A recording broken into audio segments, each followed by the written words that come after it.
So today I want to talk about a universal principle that is going to give you an opportunity to look at how you're viewing things if you want more good in your life. And we're getting started right now.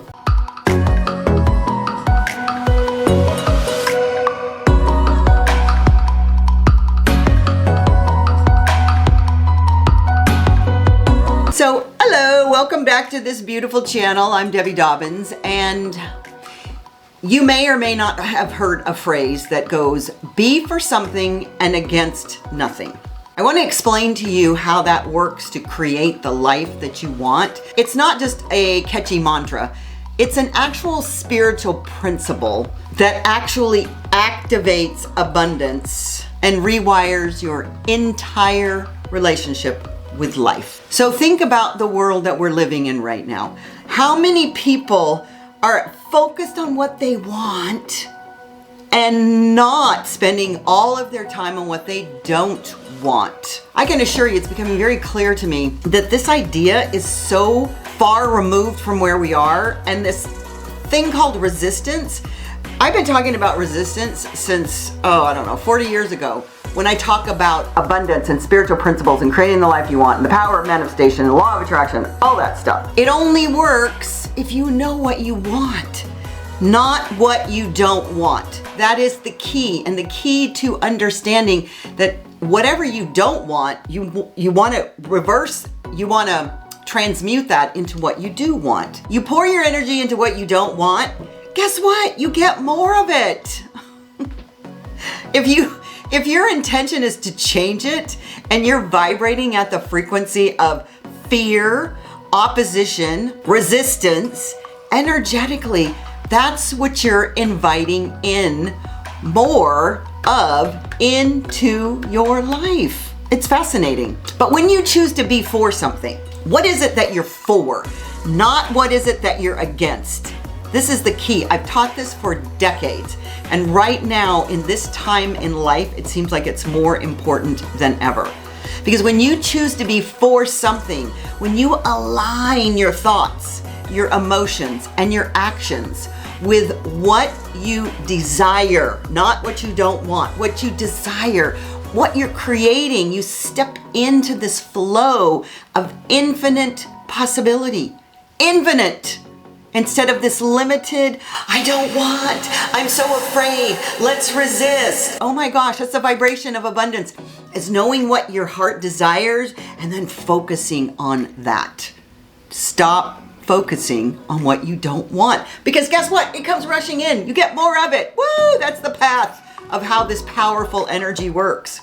And so being for something doesn't mean turning a blind eye to what could be perceived as injustice or pretending things don't need to change. That's not what I'm suggesting. What I'm saying is it means choosing your creative power over your reactive fear. It means standing in your light rather than trying to fight in the dark. And that's all this is fight, fight, fight, fight, fight, fight, fight. If I hear fight come out of one more person's mouth, I just want to go running into a cave and stay there until the fighting is over. Fighting is not a feminine energy. It's absolutely not a feminine energy. And I want to speak to you, men and women, about beginning to embody your feminine energy. So instead of protesting poverty, stand for prosperity. Instead of fighting illness, stand for radiant health and well-being. Instead of focusing on what's broken, anchor into what's possible. Begin to dialogue, begin to be connected, communicative, empathetic. Feel your intuition, feel your feelings, stop pushing them away. The universe doesn't hear your words, it feels your frequency, and your frequency becomes your future. Did you hear that? Your frequency becomes your future. So if your frequency is about fighting and about bullying and about resistance and about fear, you will see more of that, and that will be your future. I am going to invite you today to begin to shift. Don't just talk about what it is that you desire, that you see for this future. Become the embodiment of what you want. And I have to say that the thing that triggered me probably to make this video so clearly and so succinctly is I hear these normalized conversations by people that represent us in our government. And I love Texas, and we have some great people representing us in the national stage. There is a woman by the name of Jasmine Crockett who took it upon herself at a human rights fundraising event that is about inclusivity and wrapping your arms around the people that have whatever challenges, differences, and all of those things in our worldwide community, and said about our governor, who's been in a wheelchair since he was 20, our beautiful governor of this beautiful state, which she is the representative of the people of the Dallas area, which is just below Wichita Falls. Within 2 hours, I can be in Dallas. So she's representing a group of people that I know and love, and said and called him Hot Wheels. I was so struck by that, because how can you say something like that at a human rights fundraising event? I mean, put that in context. We have to begin to be authentic and in integrity with who we say we are. And if we are here representing people that are our constituents for their highest and best good, how does that serve anyone? By bullying people and name calling them. And listen, I know that the President of the United States can call people stupid in names just as well as anybody else. But what I want to say, especially to women, is our feminine energy is the opposite of that. It is inclusive, it is loving, it is compassionate, it is intuitive.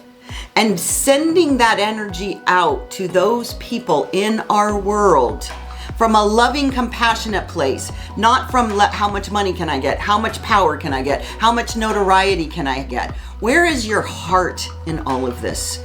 Because at the end of this conversation, from what I see in the world, and I did a video recently about women's feminine energy, we have been set back decades and almost a century in the way that we show up in the world.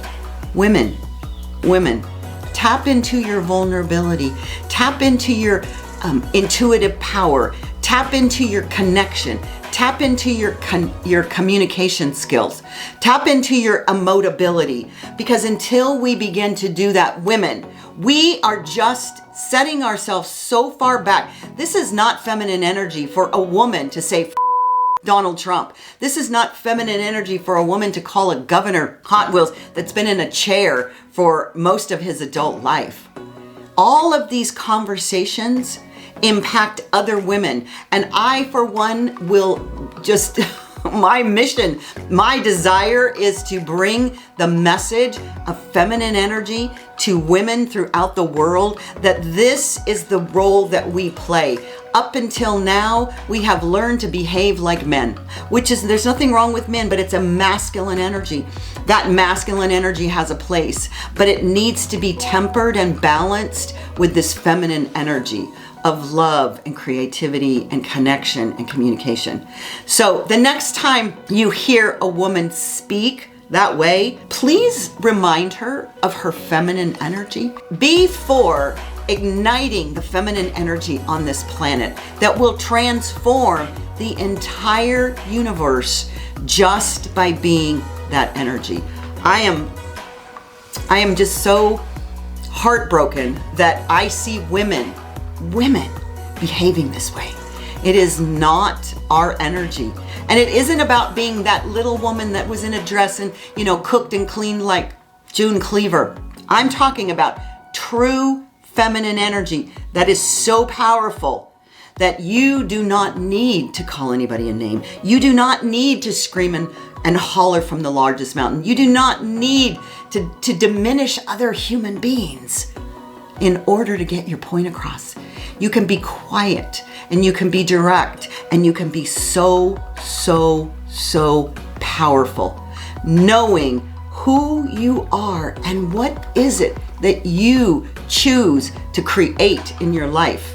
not what you choose to resist. Please, I invite you to shift. Don't talk about what you don't want. Don't resist. Start becoming the embodiment of what you do want. What is it that you want? Not what you don't want, not what you want to press against. What do you really, really want? And when you know what that want is, you can begin to embody it and create it. Be for joy, be for love, be for magic. That's how we build a new world, from the inside out. Queen of Magic out.